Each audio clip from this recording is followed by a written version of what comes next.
I am Nancy Margolis. I'm the director of the Nancy Margolis Gallery, and I am very pleased to have you with us today, Alex, and the guests who are in the audience.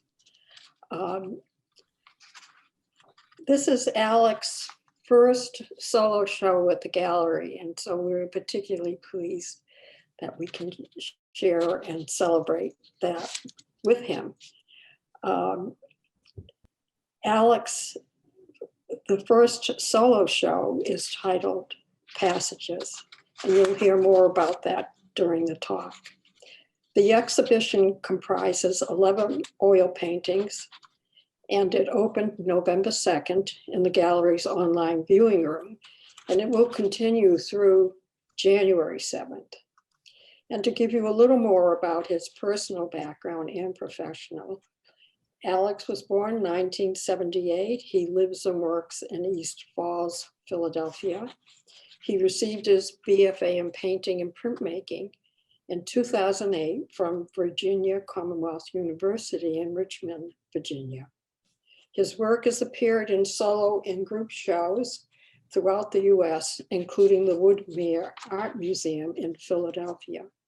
He was associated with the professional membership program at the Mainline Art Center, Haverford, Pennsylvania.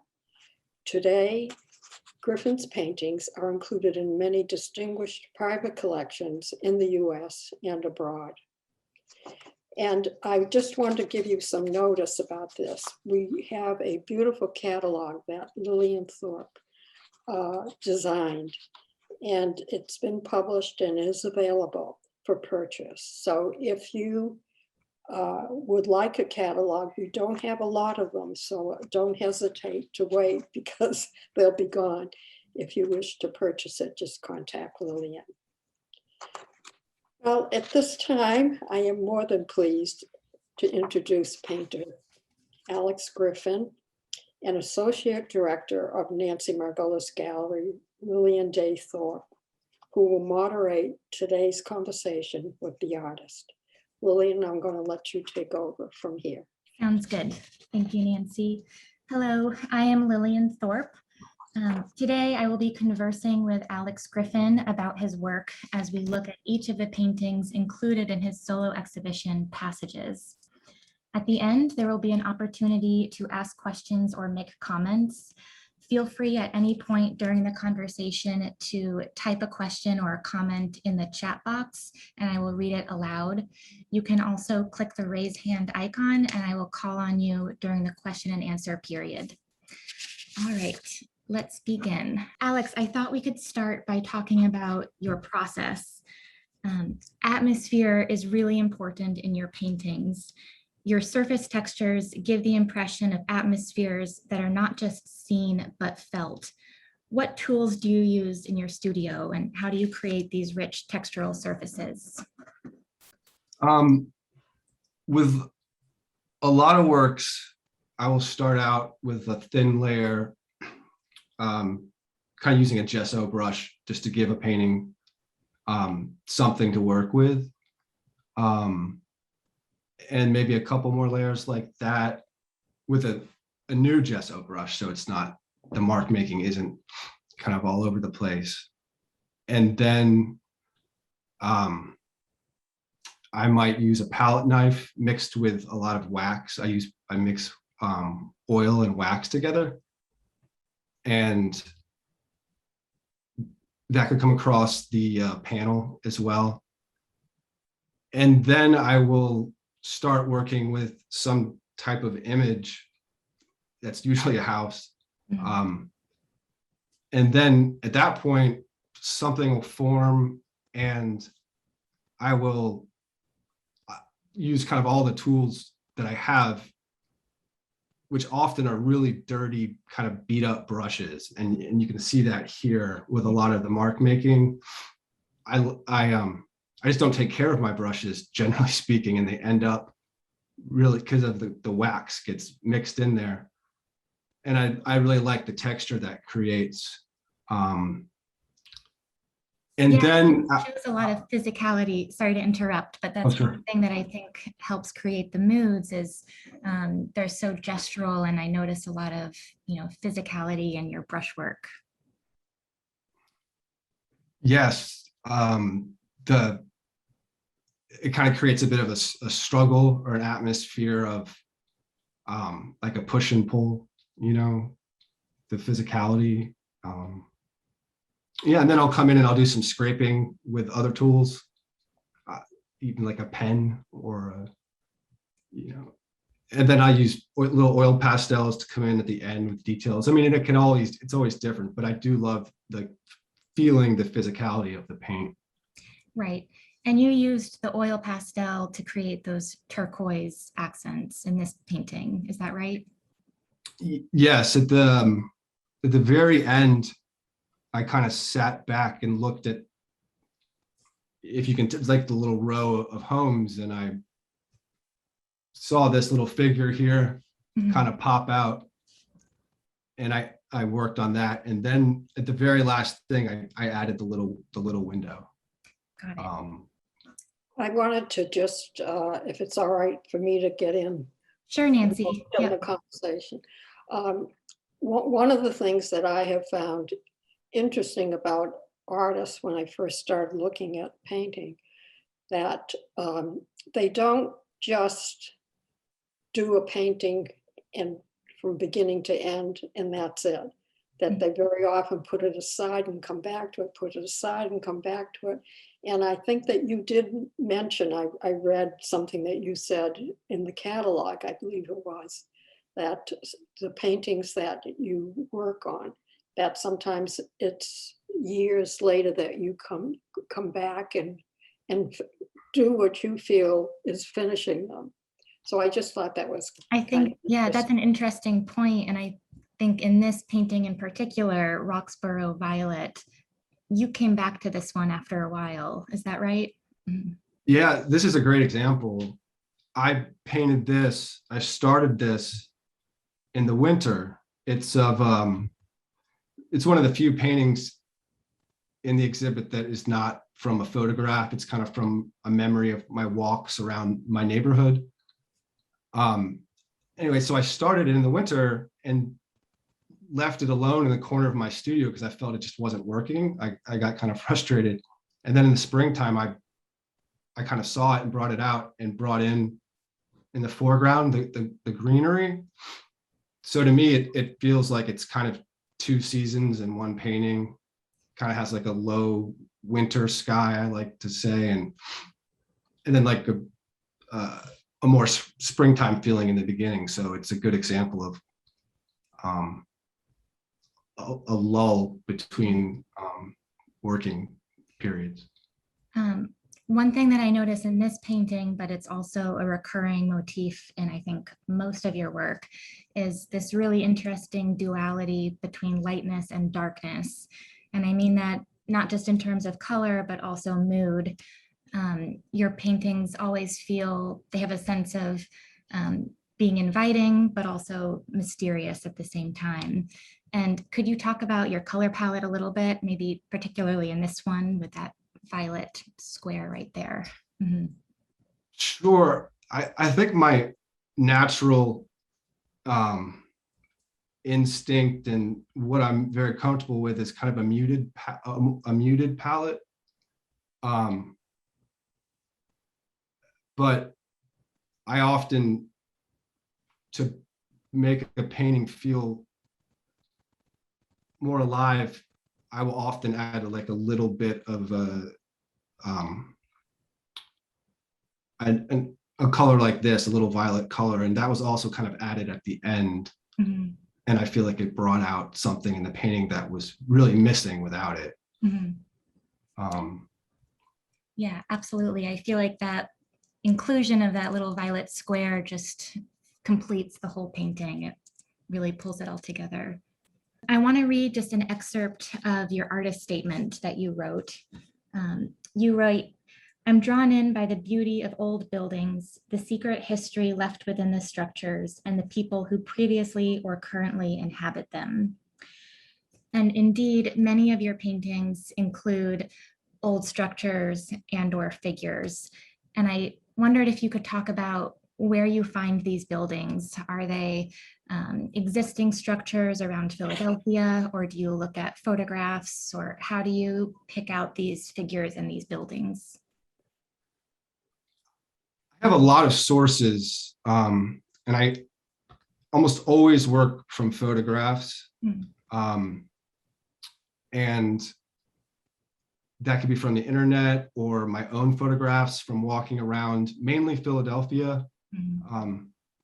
Just became fascinated with these row homes when I moved here because they're just it's all Philadelphia is. And then I also, with the figures, I will also be searching the internet for something I feel just that works and kind of complements what I'm doing. In this particular picture, although it looks on some level like a traditional Philadelphia row home, if you look in the back, this is a large apartment building, which you just don't see in these old kind of industrial neighborhoods in Philadelphia. And that is a New York building to me, kind of like it feels like I've just added a different element to the painting. Are you talking about this one right here with all the little windows? Mm-hmm. Yeah. And yeah, that's interesting. It sounds like you're using photographs sort of as a jumping off point to begin your compositions, and then you let maybe memory or imagination kick in. Exactly. I always start out with something, a photograph or something, just to get me going, and then the first image always gets erased. It always gets destroyed somehow through it, and then I come back, and then something will be there. And there's other houses that you can't really see unless you kind of have the painting in front of you, that it might be in the background. Absolutely. And I think we're going to come to some of those later on in this talk. Oftentimes when I'm looking at your paintings, I feel, let me just let this person in. I feel an emotional connection between your figures and your houses. They don't necessarily feel like two distinct entities. Sometimes the homes feel like an extension of the figures. Is that something that you're thinking about as you work?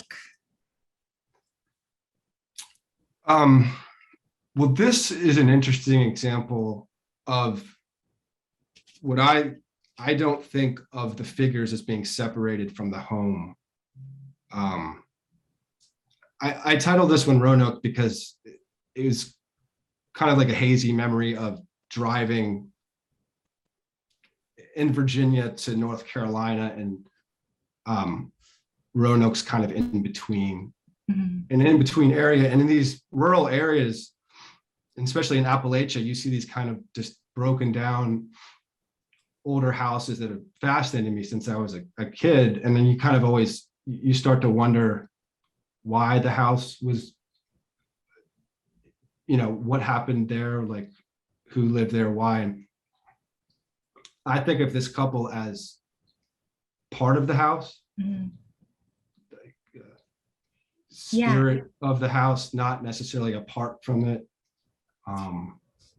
Absolutely. And I mean, that's definitely how it reads to me. And I think part of the reason I feel that connection is because you make your figures appear so universal. They don't have specific facial features, so they feel, like me or like you. They can be very accessible.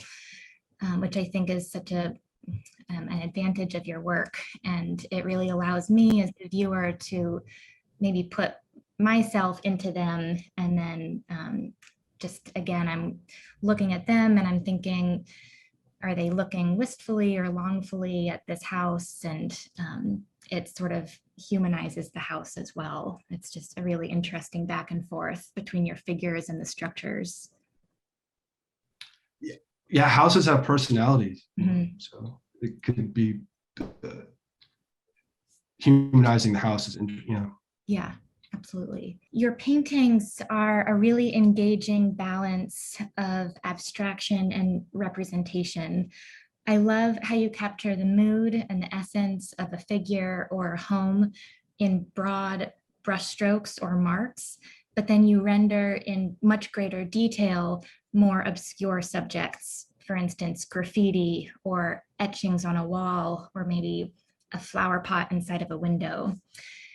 So I thought we could look at this painting and then next one, which is called Sunday. I think both of these have a nice play between, general and specific elements. Could you talk about the significance of adding these details for you, like the graffiti, for instance? Sure. Yeah, this is a very more specific area. I worked from a photograph of Kensington, Philadelphia, where I used to live.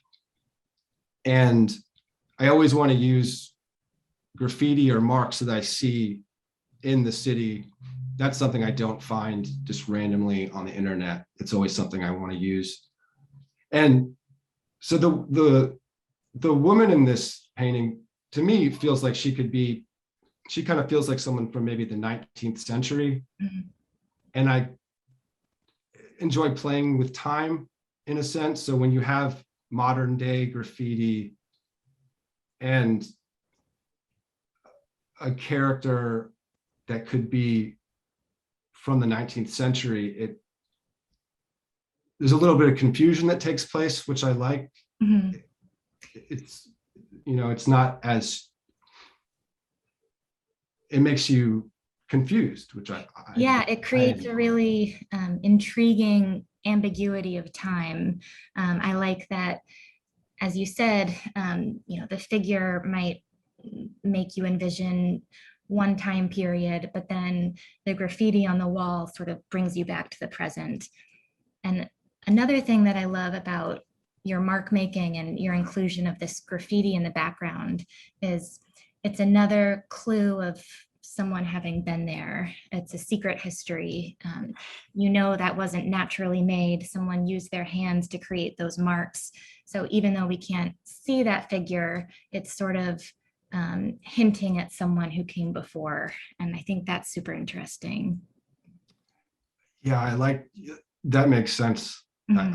I like how you put that someone that almost represents another person. That's an interesting. Exactly. Like you mentioned earlier about maybe the figures being more like a spirit of a person or a spirit of a house. And I feel like these mark makings are a spirit of a person also. Yeah, that's a very interesting, I love that idea because it makes sense to me, but it's not a conscious decision. Yeah. Right. And then I just wanted to take a moment to point out in this painting, right over here in the left-hand corner, you see sort of an old trace of a house, which I didn't notice right away, but there's a cat sitting in the window. And this, to me, is this an example of when you had a house and you maybe scraped it away, or it sort of leads back to your process in that sense? Yes. Yeah. Cats have been creeping into my work recently, and yeah, I have a cat and he's always around, so he's kind of crept into my work. But the specifically, this painting was another good example of something that I may have worked on for a year, but not constantly at all. I worked on it. There's a bit of a struggle, left it, came back to it, and I scraped the top of this painting with a number of tools, basically just almost trying to get rid of everything, but it wouldn't fully go away. And the house presented itself after, and I kind of liked it. I liked it at the very end, but it took a lot of work to kind of bring out that house with the right texture and colors that I liked. Right, absolutely. That painting was a real struggle. I think all of your paintings are interesting, but this one really intrigues me. Newport Sisters, 1994. And one reason I'm so drawn to it is the title. So often I feel like your figures have a universality about them, but your title is sort of asking the viewer to think about a specific year and maybe a specific set of people, the Newport Sisters. So I'm curious if you could share a little bit about the background of this painting and if these are in fact specific people or maybe memories of people. How did this painting come about? Sure. So I went with my family on vacation to Rhode Island, and I don't know if it was in 1994. I should probably ask them, but it wasn't to Newport, but it was kind of on the way. And I just remember that.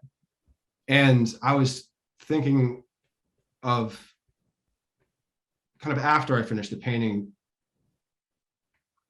this is a very adolescent painting for me, like going back to that time period. And I just have a hazy memory of listening to, I guess at the time would have been a Walkman, kind of on the beach, listening to music, and then thinking of a bit of a dreamscape of a more suburban area. So there's a lot going on here that all kind of comes together. Mm-hmm. And I think of these girls as kind of sneaking out at night, mm-hmm. maybe doing something they're not supposed to. I don't know. It's up to the viewer to whatever that might be, or all my paintings are really up to the viewer to finish. But I definitely do get the vibe that they're maybe up to no good. It sort of looks like they're tiptoeing away or something. And then we have this black cat crouching here, which maybe could be a little bit ominous. But while we're looking at this one, I don't know if I can zoom in here, but I love this flower pot in the window, and it relates to my last point, which is there's actually a lot of detail in this flower pot, but it's not the main subject of the painting. It's pushed back.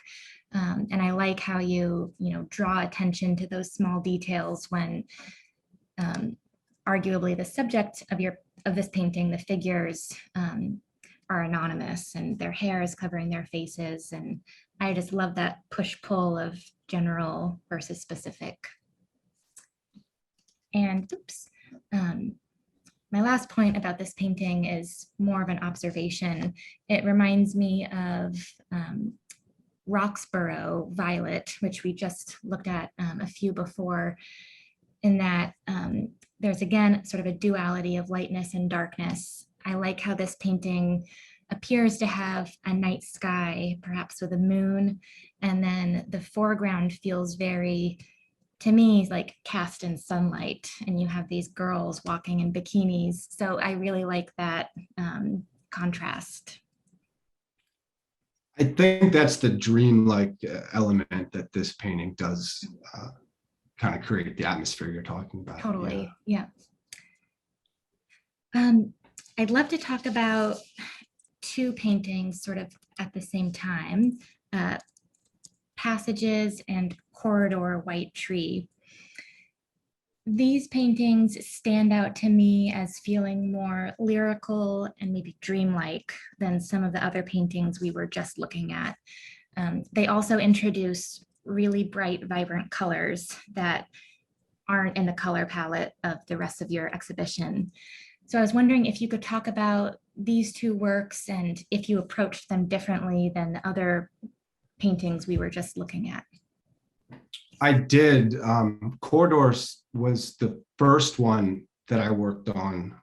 These were, I did these, I guess started these in the early summer, working them for the show specifically. And this one started out as one of my more traditional paintings with a house, and there were a lot of little figures, and I kept reworking it. And I don't know, I wanted something new. I just wanted to, and I didn't know what that was, what I wanted, but I wanted something different. I wanted to kind of get my work off the ground in a sense, and just as a new way of kind of making myself excited about the work.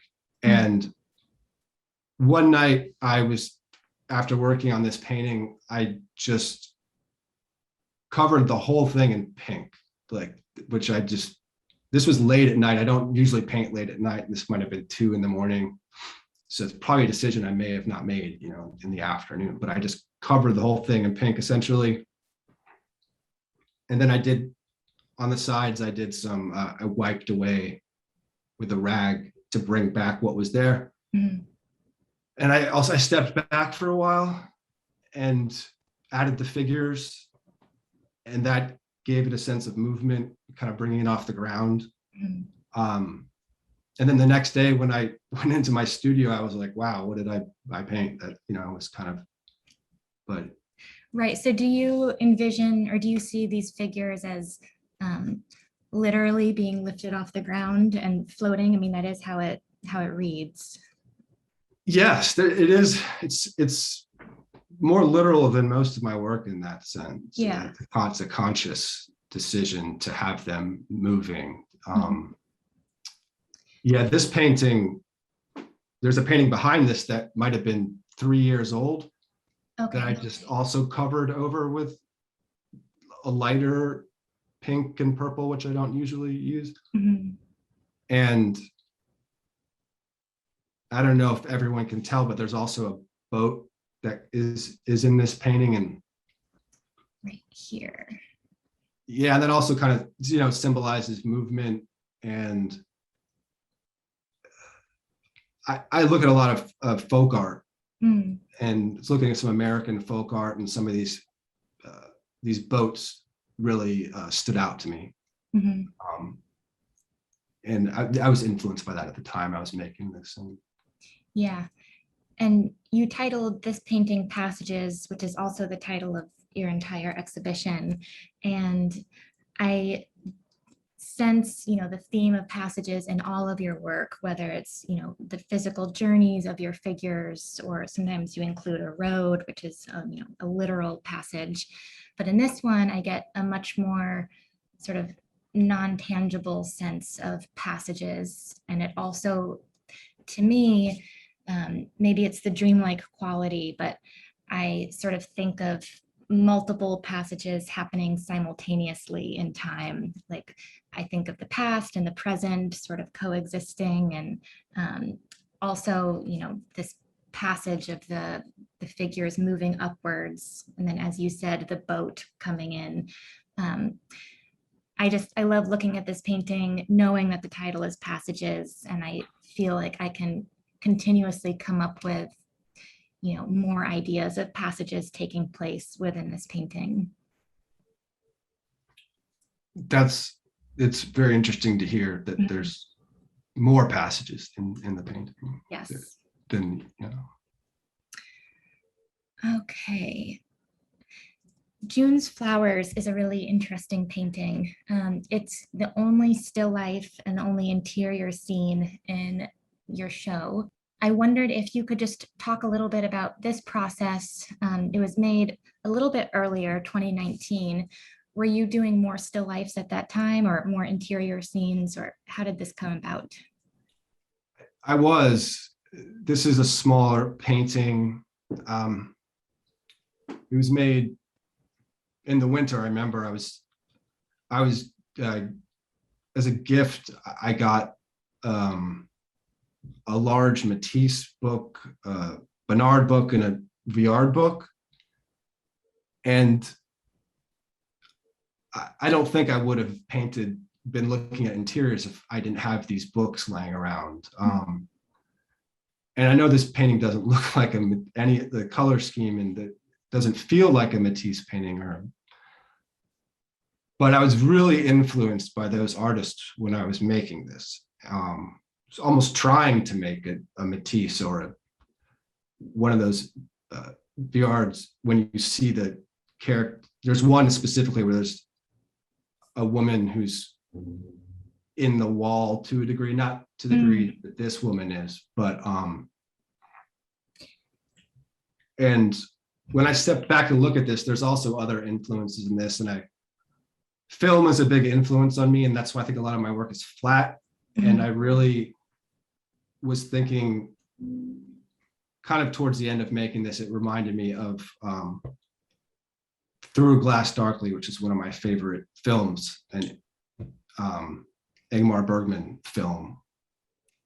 And yeah, so there's a lot of references happening in this one. And I think, again, I'm noticing a lot of, balancing between starkness and dark colors with moments of lightness. And I think the inclusion of those colorful flowers there, brings a moment of hope amidst maybe an otherwise melancholic painting, which is really interesting. I love that. I always, my goal is never to make a dark painting. I mean, it's actually a conscious, somewhat at times a conscious decision to not fall into like a dark painting. I do want there to be a sense of hope. And often that's just, you could do that with a little touch, I think, Absolutely. Well, this is the last painting that we will discuss before opening it up to the audience. And I just want to make one more reminder, which is feel free at any point to type a question into the chat box. And when we're done with this, we can open it up to the audience. This one, I just want to provide a little bit of background. When we were choosing works for Alex's exhibition, he did not show me this. It was not even an option to include until very last minute. And then he did show it to us, but he expressed a lot of uncertainties about this painting. And as soon as I saw it, it was very clear, how strong it is and that it should definitely be in the show. And in fact, it was the first one that sold.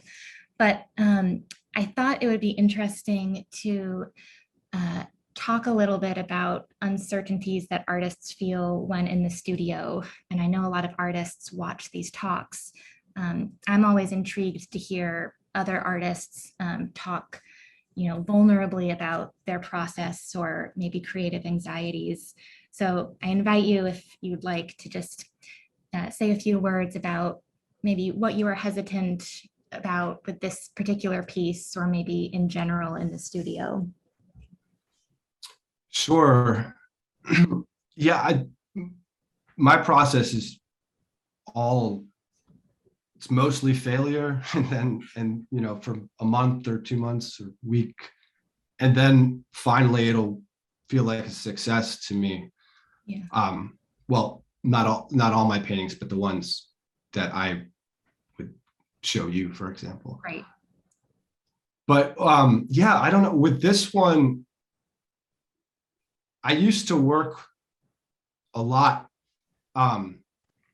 with trees. Mm-hmm. I would paint not winter scenes, but some winter scenes and some forests. And I became very comfortable in the past with my handling of trees in a more landscape setting, not just a tree in front of a home. And I had not done that in a long time. So I was just unsure of my handling of the trees, really. And you sometimes, if you have a painting, my studio is at home, and I will often spend too much time looking at a painting, and then you can doubt yourself. And that's why I keep all my work in my studio, so it's not hanging around my house for me to doubt. But it's kind of mysterious, but I doubted this painting a lot. And but then I asked a few people if I should send it to you. And they said they had very, positive opinions about it. And I was kind of surprised, and I was like, wow. So I included it, but. Yeah, well, thank you for sharing that. And I think there's so many interesting aspects of this painting. And I'll mention one, which is I love the engravings on the trees, which again, that brings us back to this idea of mark making and seeing, remnants that people have left behind. And I really like how you leave your facial features on your figures sort of absent, but you've added facial features to these trees, which I just think is a nice touch. Yeah, I never thought about that. So, Yeah. All right, well, thank you so much. I am going to stop sharing my screen and all right, so now I'm going to open it up to questions from the audience. And we do have a question from Yana. She asks, there is a sense of disorientation when you look at your paintings and they have this amazing dreamlike quality. How do you get ideas for paintings? they come from everywhere. I'll often be most inspired by a film, but I won't have a painting, nearby when I'm watching a film.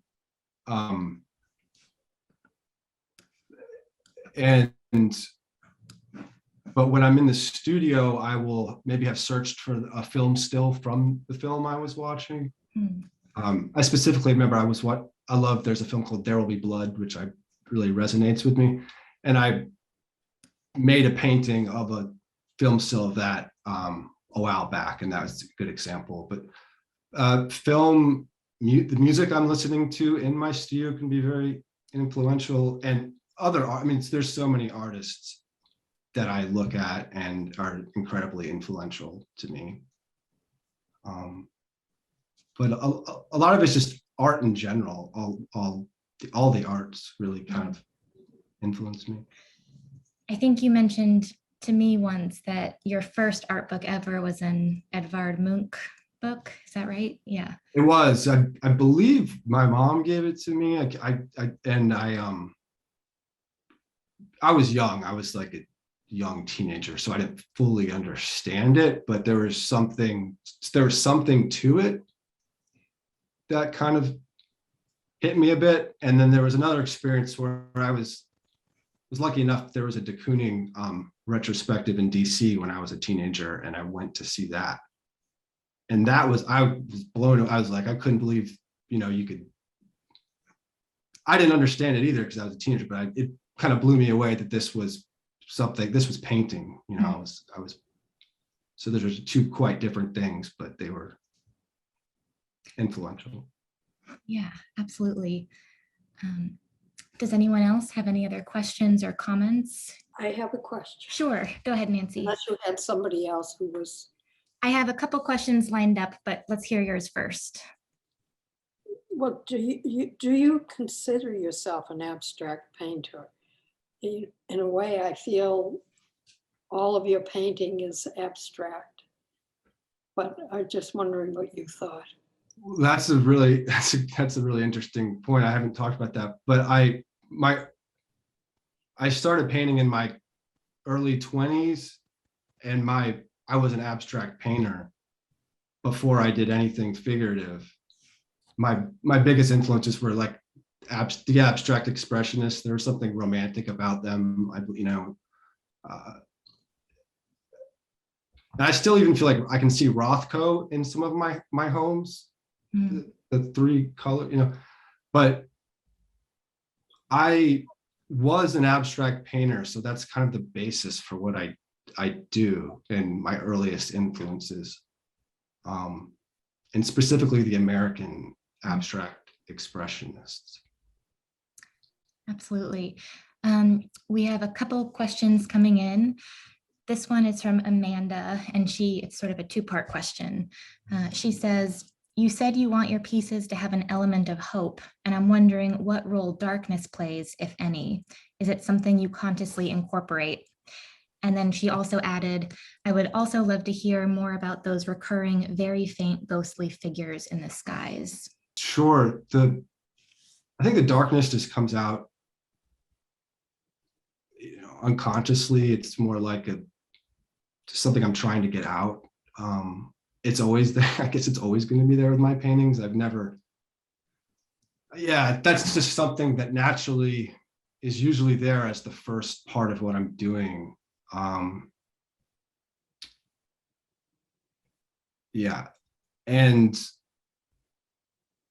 But I don't respond to work that's, really just dark and doesn't have an atmosphere that can like has some hope. I like that word. I think it's a great term to use. And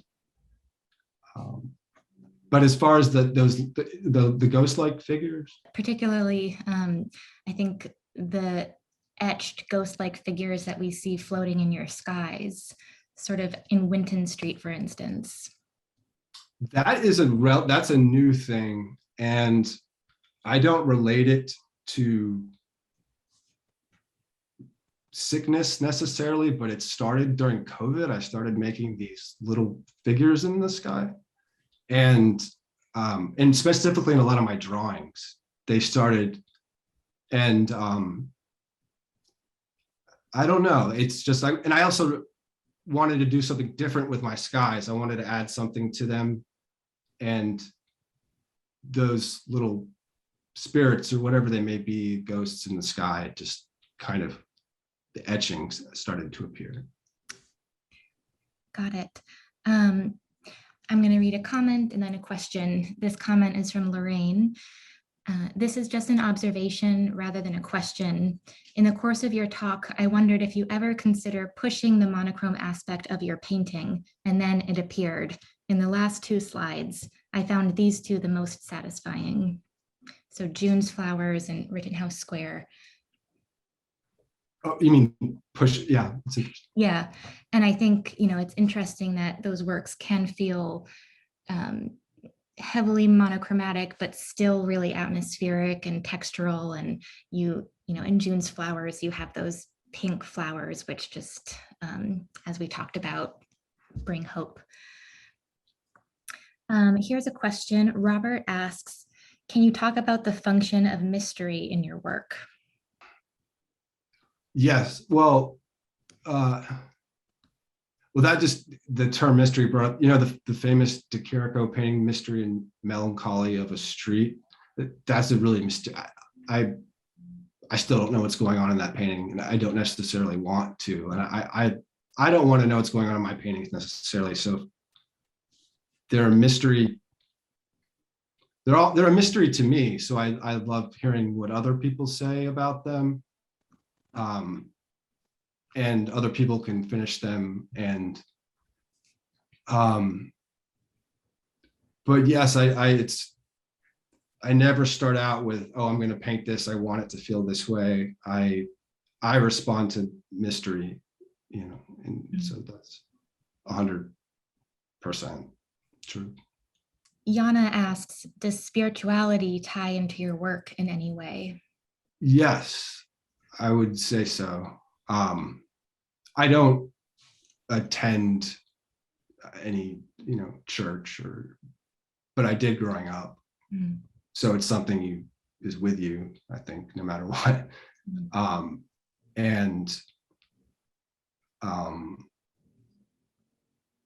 heard another artist talking about their work as an incantation of sorts. And if I do it, it would be an unconscious, incantation.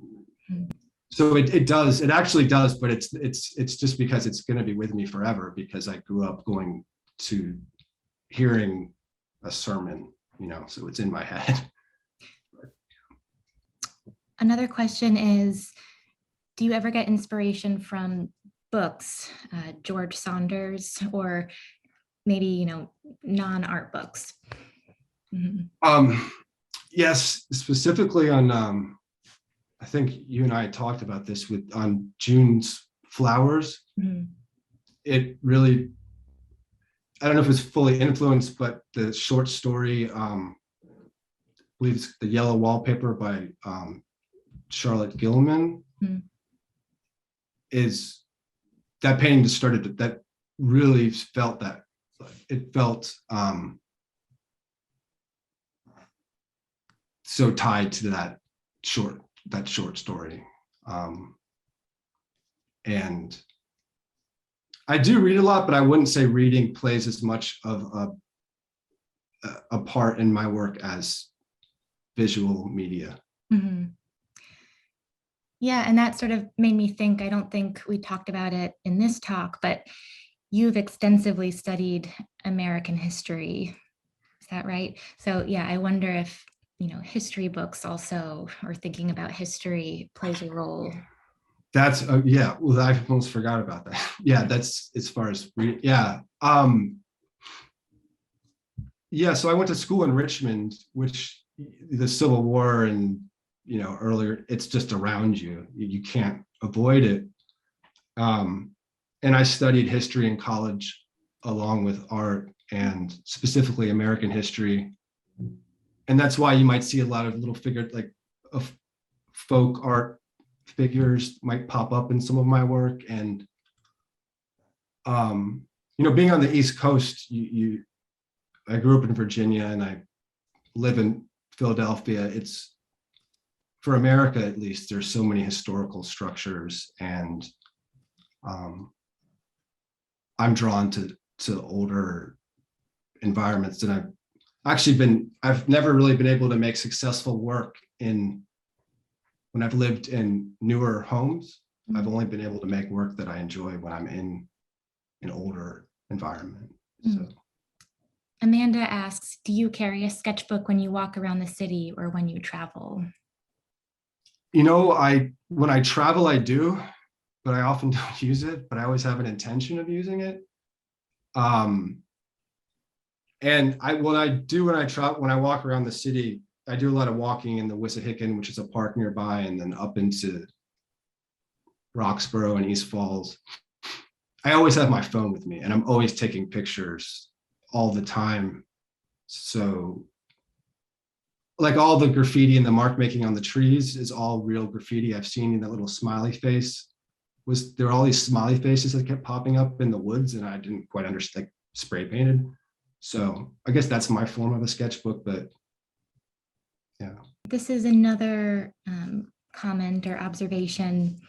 I love the pairing of details so tiny, I can't see it until I zoom in super close with the big picture. On several levels, this juxtaposition reflects or refers to real life, like the physical reality of real life. You can't see the details until you get up close.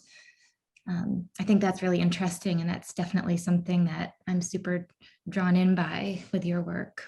I haven't thought about it on like the human level like that, but that's very interesting. Absolutely. Stacy asks, do you tend to visualize your memories in color or black and white, grayscale? That's interesting.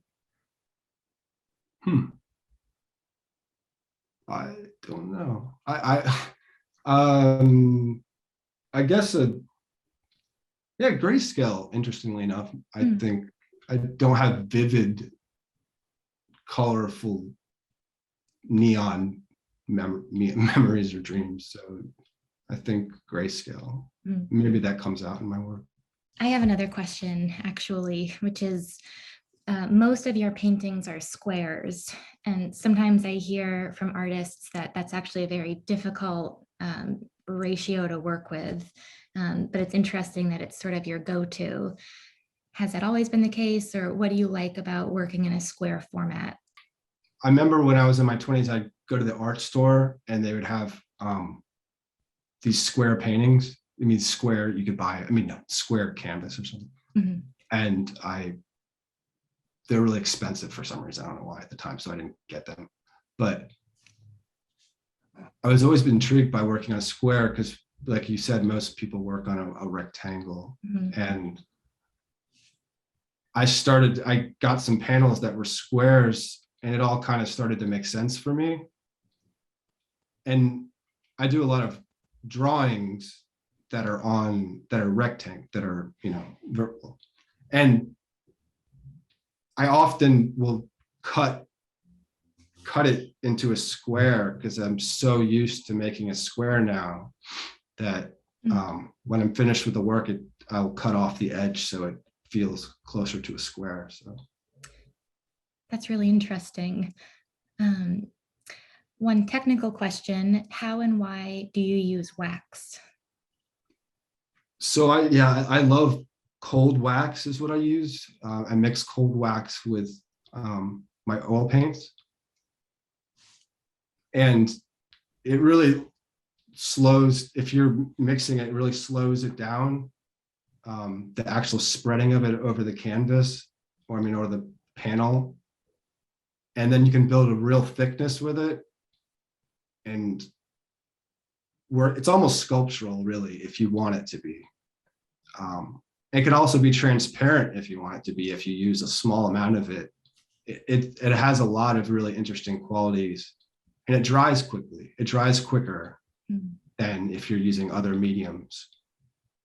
And I do a lot of layering, so that is a practical reason why I choose to use it. One thing I've never asked you really is about, follow up on the wax question. Does it dull the paint? It doesn't really, actually. No, it's strangely, no, it doesn't. From my experience, the way I use it, it doesn't. But yeah, you would think it could. It depends on how you're using it. Mm-hmm. I was just thinking about your background in painting and printmaking, and I've never seen any of your prints, but your paintings certainly have a flatness about them. And I'm wondering if you still make prints and if printmaking helped, hone your current aesthetic in any way. When I was in school, I never really seen etchings up close, and I didn't know a lot about etching, but I was really, there are some like interesting people doing etchings. And I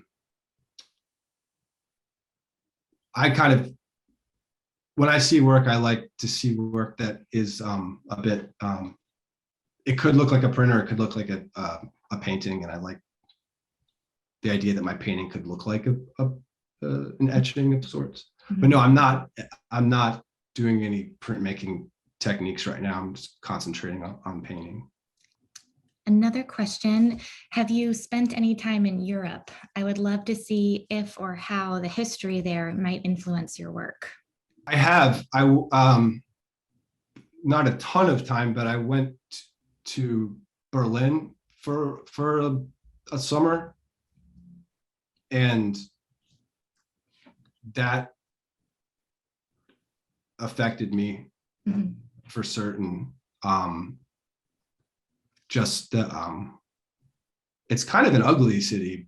It's weirdly like Philadelphia in a lot of ways. And I was talking to another artist the other day who said this, and it's funny that I never heard anyone say, but they kind of spiritually feel similar, Philadelphia and Berlin, and there's beauty in kind of the ugliness of the two cities. So it's not a traditionally like attractive European city like Paris or something, but I love, Europe, like a lot of people. And I'm curious about the trajectory of your future paintings. Are you, definitely going to continue down this path, or do you ever work in terms of projects, or is it more flow of consciousness or free form, or do you have any thoughts about what might come next, or more of a continuation? It's never quite conscious, but it'll happen. And I've started painting boats, some little boats on cigar boxes, which has been fun. Kind of working passages, like the last painting for this exhibit that I made. Since then, I've been making some boats, and I'll see how that goes. But yeah, that sounds interesting. I'm excited to see. And boats remind me of houses in a way. And they're so full of history. Yeah, I didn't really. Yeah, it's still kind of in the same vein. Anne asks, you mentioned folk art as an inspiration. Do you think this contributes to your interest in paintings that incorporate flatness into the way you render figures and objects? Definitely. I do. I have another book I've had for a while. It's just American folk art. I think might be the title of it. It's a great book, and it has all these. I've always loved that stuff, it's since I was a kid. I like work that's very that's imperfect, you know, and folk art is, I don't know if imperfect's the right way, but it's it can be very sophisticated, but it's often trying to do something else, I think, and then it ends up having its own little magic.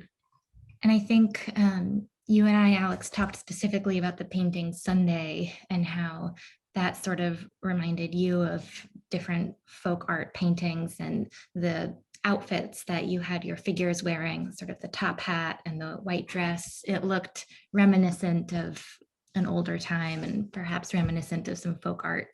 For sure, the male character with the top hat could be a pilgrim or something. Not that there's a lot of great folk art about pilgrims, but I mean, it's kind of like a New England folk art. Another comment is, I applaud your beautiful work and your brave leaps of faith and intuitive decisions. Having lived in Manayunk, I hope I pronounced that right, I recognize the spirit of some of the neighborhoods. Oh, that's from someone who's lived there. That's great. Yeah, yeah. Well, this was wonderful and we're reaching the end of the time here. But thank you so much for your wonderful discussion and for all of these great questions that came in. His show will be on display through January 7th. And as Nancy mentioned, feel free to email me if you're interested in purchasing a catalog, and I would love to go over those details with you. And thank you everybody for joining us. I hope you have a great rest of your weekend. And thank you, Alex. Thank you, Alex and Lily. Thank you.